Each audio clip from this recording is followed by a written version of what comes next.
Hi, it's Chris Watkin here, and I'm joined by Clare Yates, who's pretty big in the game when it comes to training both estate agents and solicitors to work better to each other.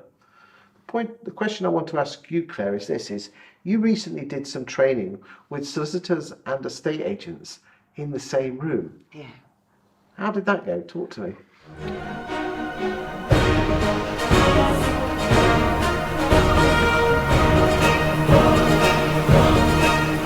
Fascinating. First of all, most people say, oh, I'd love to have been in that room to see what happened.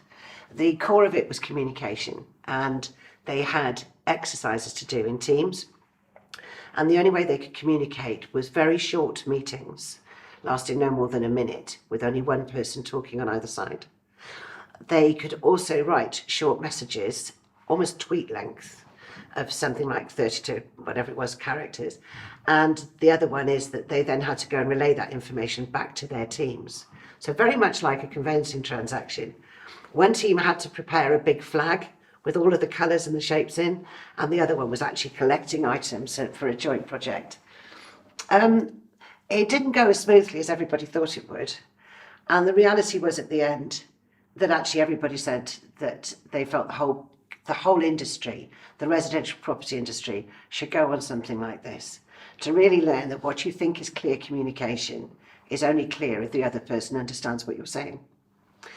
That actually short messages can sometimes be the worst, because it's the unsaid that's missing, and the importance of very, very clear, concise instructions. So when you think about what's been happening recently, you can see how relevant it was.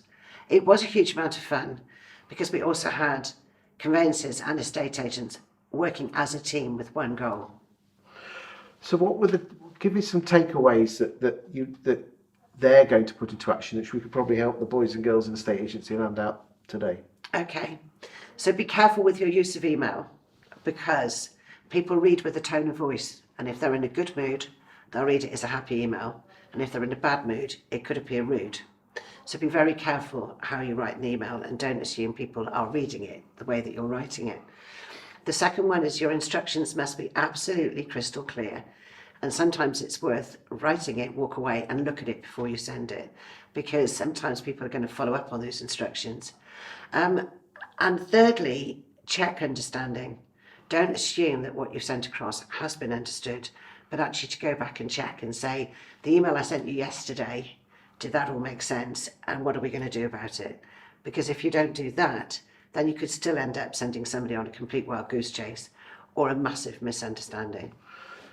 How do people get hold of you if they're interested in doing some training? I mean, again, you're not paying me to do this, but No. But I think it's important that we share what you're doing, because this is revolutionary.